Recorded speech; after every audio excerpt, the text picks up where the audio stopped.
Cool. So, um, it's a crazy time right now because in just 3 days, I guess 2.5 now, because it's the night, there's going to be a huge amount of evictions.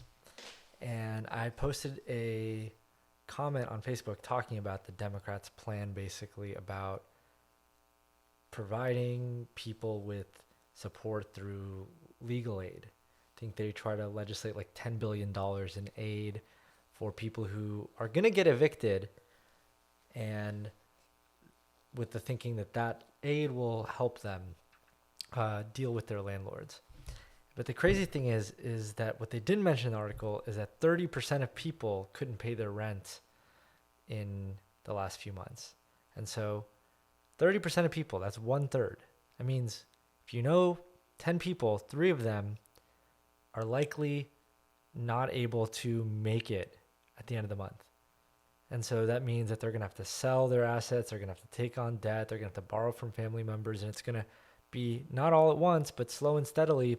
You're going to see um, a lot of things happen in the economy. Um, and, all these bad things that can happen. And whenever I think about this kind of stuff, it always upsets me because I feel like we're playing with this offset playbook of what we actually could do about it. I think the thing that always bothers me, of course, is why is it that when we want to increase the military budget by another $10 billion, dollars, no issue with that, increased it by up to 100 by over $100 billion dollars in 2017.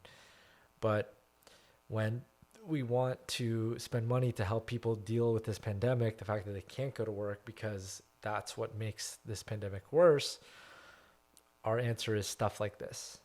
And even this is being seen as something that might not pass. And so I just kind of want to I realize when I'm talking to people and I'm reading people's comments that um, I feel like I have two different understanding. I have a different understanding of them about what's possible, and this is not that because I'm somehow like smarter or like a better person or whatever. Not even a moral thing. It's just that I think that there's a fallacy with the way that we think about the U.S. economy because it's based off of one with inherited knowledge of how the economy used to work before the U.S. went off the gold standard. And so I'm going to look at this um, uh, book in a second, which talks about economic. It's called modern monetary theory, but it's not really a theory. It's more like an observation of what is actually true about the economy, which basically it's at its core says that any country that has a sovereign currency like the U.S. can basically spend money um, without direct correlation with how it's taxed. To put it simply, we don't have to tax to spend, and a lot of our conventional thinking about what actually the constraints of the economy are, like the deficit, are not actually the constraints they seem like, right? You hear a lot of politicians, a lot of people on both the left and right complain about the deficit, the deficit, the deficit. Like the deficit, we're borrowing from our grandchildren to pay for our expenses now, and China's making the interest. That's like the common phrase. Well, all that's bullshit. It's just horseshit. None of it's true. It's completely unfounded. It's completely distorting what is actually happening. And from looking at what a lot of people in this space, from Stephanie Kelton, who used to be an advisor to the Senate Budget Committee in the Senate. Warren Mosler used to run monetary operations at the Fed, and many more people who are pioneering in the space of basically sounding the alarm and saying, hey, guys, the way that we're thinking about money doesn't make sense. It's not accurate to how it actually works, and we have different tools at our disposal of how to solve problems.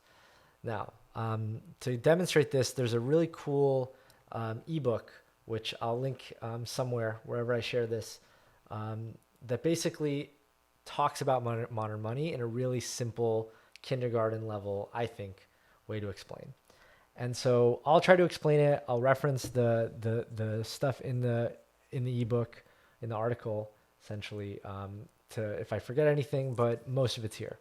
So Just to take a step back, in the 1970s, we came off the gold standard. And when that happened, basically the rules of the way money was allowed to be printed and created and what we did with tax dollars changed, because it used to be, the saying was that about before we went off the gold standard, if you went to the bank and you had $10 and wanted to exchange it, you could get $10 worth of gold. After we did that, you go to the bank with $10 and you could get 2 5s. With what it's saying is you can't. It's not backed by something fiat, or sorry, it's not backed by something hard like gold. And when that happens, so many other things about what is possible, because now we are untied to this gold standard, what the U.S. Federal government can do. The biggest thing to basically think about is that you're probably taught that the way that the U.S. economy spends is kind of like the way you spend, which is almost like you had a monthly budget, and if you don't have as much money for what you need to spend, you need to go use a credit card, get a loan, you have to pay interest. And so that's sort of like, how it works. And when you get taxed, that's, taxes are basically a means of getting the money we need in income to spend, right? So taxes almost is like the government's job. And that's how I think a lot of people think about it. And this is sort of represented in this diagram, which is showing, here's the private sector and the money and value is created in there, right? We need to let companies grow bigger so they can create more jobs, create more wealth. And so that can make our federal government stronger. And then that money is then taken and spent wherever it needs to go. The way that we think about it is that within what the private sector is giving us, we take from it from either borrowing in the Federal Reserve or in taxes, right? Like I said, taxes are income. And so you have these two pots, the private sector pot and the federal foreign government pot. And you basically want to put as much money you want the private sector to create as much money as possible so that we can have a foreign government can do stuff, federal government can do stuff, right? But the problem is that this whole thing, right? Now it's showing you the federal government now owes interest, and there's a principal on the loan if there's a deficit. This is where it gets bad, right? Because there's almost like a leak in the bucket. This is not how it works. This is a complete upside down diagram, right? Here it comes and it's showing you oh my God, we're totally borrowing. And so when we have to pay interest to them, we're really spending their money because we don't have the private sector isn't making as much money as it should. It's not. And this is the reality check that they show you, is that this doesn't make sense. Even when you look at it, it doesn't make sense, because how is that money even getting in the private sector, right?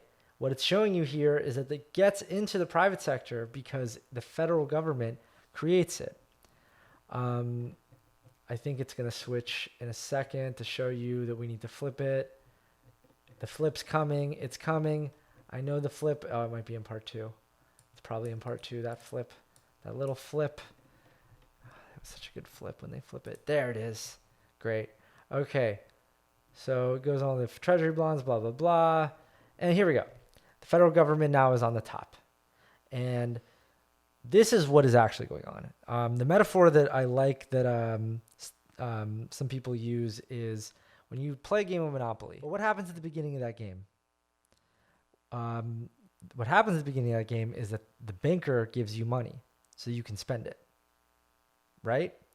And so think about it like that for a second. Every dollar in your bank account, every single one, was created by the federal government.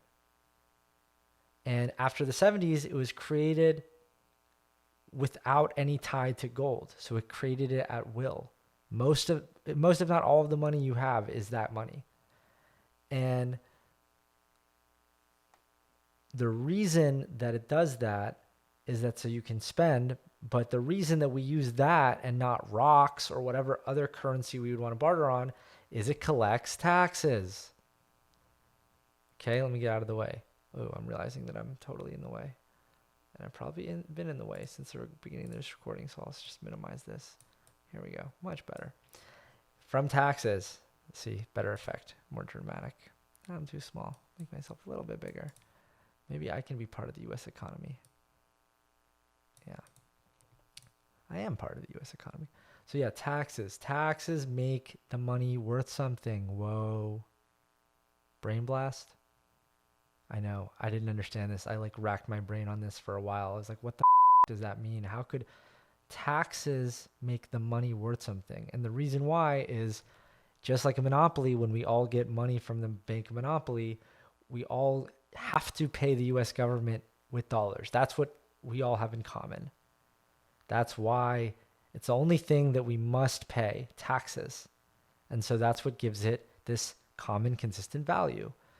Now, if that's true, then what do taxes do if they make the money worth something? Why do we need them? Why do we need them if the federal government can just spend money into the private sector? What's the point? Well, you'd think like, well, you probably think that the taxes, oh wait, that's a weird angle. You probably think taxes would flow back up to the federal government, right? No. That's not true. The taxes are destroyed. Now, the way you need to think about it is that the private sector is a pot, and it has a water level. And that water level is basically the ratio of money that we've printed with our sovereign currency issuer federal government into existence that we haven't taken away from taxes yet, or haven't gotten the private sector to invest using treasury bonds. It's that ratio of the amount of money we printed to the amount of actual goods and services in the economy, in the global economy, right? Because now we're talking about the dollars being used all over the world. And so yes, we do pay interest back on debt, but that's in relation to the treasury bond. It's a savings account. It's totally optional for us to do this. We would obviously have to pay back all of the T-bills that we already sold if we wanted to go, let's say, flat. But this is basically a savings account for rich people and countries. These T-bills, these treasury bonds, those dollars. Yes, dollar is used as a reserve currency, so it has obviously some connection to what other governments do. But when we print money, we aren't borrowing it from China. Yes, we do sell treasury bonds to China because they want to back their currency with it. We print it out of thin air. And you always knew this was true. You knew this was true. You know it because how would it make sense that we every year can just increase the budget? Why does the deficit seem to always be able to go up? It's because it's not about the deficit. It's about the inflation. It's about inflation. It's about that ratio. If we spend too much and there's not enough value of goods and services, Apple computers, hamburgers, whatever the money is supposed to be able to buy, if the ratio is off and you don't have enough goods and services that scale up with the amount of money that you're printing so that the money is now worth less, or you're not taking away obviously enough taxes to basically become the brake to the federal government's gas, then yeah, you're going to have inflation. But inflation is not the same as the deficit. And that's the big thing to realize. Inflation is something that, economists have talked about trying to measure. And there's this thing called the NAIRU, which I don't really understand. I have to completely admit, but let's take a look and let's learn how to explain it, because all I know is that the main thing I know is that inflation is not something that is fixed, that we know when it happens. Okay? And it stands for the non-accelerating inflation rate of unemployment. And basically the idea is that inflation will accelerate if the unemployment rate falls below this level, right? If you have too much employment, basically too much money in the system, then in theory, that's when your money is worth less, right? And all that to say is, from this realization, we can now finally challenge every policy that, and we can sort of finally look at something like, oh, you know, why is it that we can build as many F-35s as that, you know, Boeing and Lockheed Martin, all these corporations want us to build, but when we want to do something like Medicare for All or Green New Deal or rebuild our infrastructure or any of these policies that could literally save lives, especially in the pandemic, like a UBI, get people to stay at home. The constraint is not the deficit. It's not the dollars in, dollars out. It's when you print that $2,000 a month and you get it, where does it go? Where does it go? It goes from the federal government into the pot, right? It goes back into the bucket, right? Into the bucket. Is it going to be, when is that going to come back in taxes? Is it going to create more tax revenue because it's being used to keep a business afloat? Or is that business going to be able to create new products for sales, which what GDP is sales? Is that going to be able to happen more, right? It's an ecosystem. It's like Sim City, okay? You play Sim City, you get like little widgets, right? How your city is doing. It's a game. It's a terrarium. You're trying to monitor the levels, and the dollars are just a scoreboard. It's just points. It's how many little, like, whatever these are, fried eggs you have, right? It's just another lever. That's all it is. And if this is true, then what you have to admit is that the spending that we do is what creates all the goods and services that we use collectively to support the private sector, to keep it afloat, to make it so that this whole ecosystem runs smoothly together, right? And we see what happens with the lack of testing that we've seen in the US, with the lack of coordination, with the lack of adequate response to, support people with unemployment. The fact that we're facing this eviction crisis that's impending, it's because we don't have enough support beams to keep this afloat, and now we're not in where we want to be. And so, you know, that's how I feel. That's what I've observed. If you want to learn more about this stuff, I'll link a bunch of books and stuff you can check out. Soft Currency by Warren Mosler. Stuff from Stephanie Kelton has a new book out. This thing is really a quick read you can get in 2 seconds, and let's talk about it. If you think there's something wrong in this, tell me, because I want to know, because to me, this seems like something's wrong. Something's wrong. It shouldn't be like this. Anyway, DB.